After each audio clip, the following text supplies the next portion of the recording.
Здраво сите, доробавте во новата епизода Мистериозните папки. Денес имаме еден мощен бизарен случај. Многобројните појавување на човечки стапала на брегот на Салишкото море во Канада.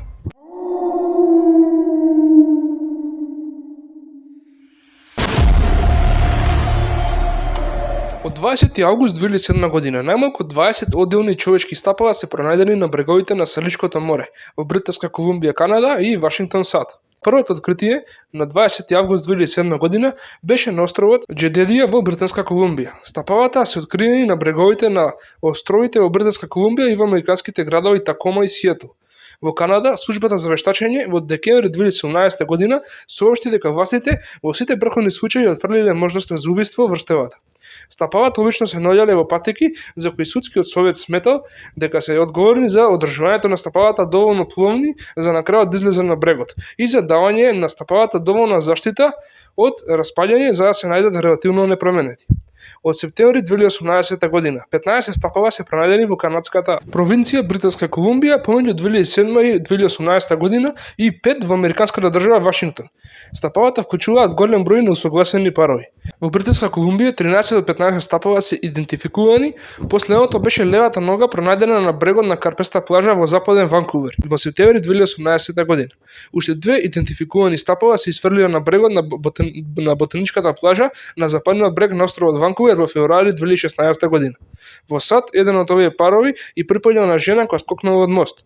Од двете други идентификувани стапала во САД, едното стапало му припаѓало ничезна рибар, а другото на депресивен маж кој најверојатно извршил самоубиство. Неговиот идентитет бил задржан на барање на неговото семејство. Откако беше откриено петото стапало, приказната почна да добива зголемено внимание на меѓународните медиуми. Со насlovi на главната страна од вестници како што се Melbourne Herald Sun, Guardian и Cape Times во Јужна Африка, приказната потекна многу шпекулации за причината на мистеријата што потекну од, цитирам, морбидна фасцинација со овој тип на тема како што е наведено од еден научник кој идентификува остатоци од жртви. Полицијата добиваше многобројни јавувачи кои даваат секакви теории за потекот на стапалата. Цитирам: добиваме многу интересни информации за серијски убици или контейнери полни со мигранти кои седат на дното на океанот, вери Лаура Јазеџијан, форензички антрополог кој работи како специјалист за човечка идентификација во службата за форензика на Британска Колумбија. Но овој тип на мистерија се испоставува дека бара научна, а не кривична истрага. Сушност, науката може да одговори на сите очигледни прашања, на пример, зошто само нозете испловиле до брегот, а не целите тела, и зошто тие се појавуваат на овој конкретен дел од бреговите на Британска Колумбија. Но истражувањето кои се занимава со овие прашања е се освен очигледно. За да разбереме како стапалата стигнале од таму каде што стигнале, мора да следиме некои неочекувани линии на истражување. Да почнеме со тоа што се случува кога мртвото тело ќе заврши во океанот. Телата не само што се распаѓаат, туку кога ќе потонат, тие служат за храна на суштествата од длабочините. Оние долните суштества претпочитаат делови од телото со меко ткиво.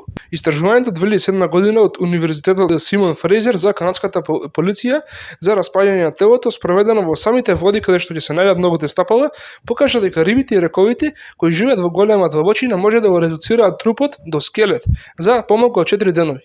Додека она што останува телото, останува на морското дно, изгладаните стапала испливуваат на површината, барем ако се подкренати со патеки од поновата генерација.